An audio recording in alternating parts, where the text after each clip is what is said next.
መጀመሪያ ጴንጤ ነበርኩኝ፣ ዘማሪ ነበርኩኝ። እና ወዴት ሄደሽ ነው?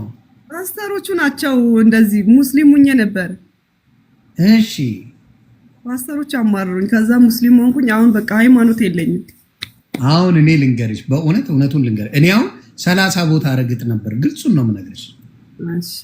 በእውነት ናውዬ 30 ቦታ ሙስሊምም ነበርኩ፣ ጴንጤንም በደንብ ሳልነካው ሄጄ ነበረ፣ ኦርቶዶክስም ነበርኩኝ። ሃይማኖት ውስጥ ጌታ አይገኝም። እውነቱን ልንገርሽ፣ የለም። ያለው መስቀሉ ላይ ነው ያለው። መከራ የተቀብሎ ያዳንን መስቀሉ ላይ ነው ያለው። እውነቱን ነው የምልሽ። እኔ ሃይማኖት ዘውሬዋለሁ ነው የምልሽ። አይገኝም። በቃ ማንነትሽንም አሳው ፓስተሮች ጋርም የለም። እውነቱን ነው የምነግርሽ። ፓስተሮችማ በጣም አስቸጋሪ ናቸው።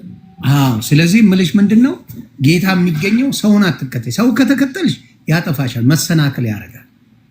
ፓስተር የሆነውላ ጻድቅ መስሎች ከቀረብሽ እናት ትሸወጃለሽ። እኔ አሁን ብዙ ስህተቶች አሉ። የፓስተሮች ልምምድ የተሳሳተ ነገር አለ። ሳላቀርቻ እኔም ፖይንት አውት አድርጌ የተናገርኩበትን ቀን ታውቂያለሽ። ግን የምትከተዩ አምላክሽን ነው። በቃ ጌታ ኢየሱስ ክርስቶስን ከተከተልሽ ትድኛለሽ። መጽሐፉም የሚለው እንደዛ ነው።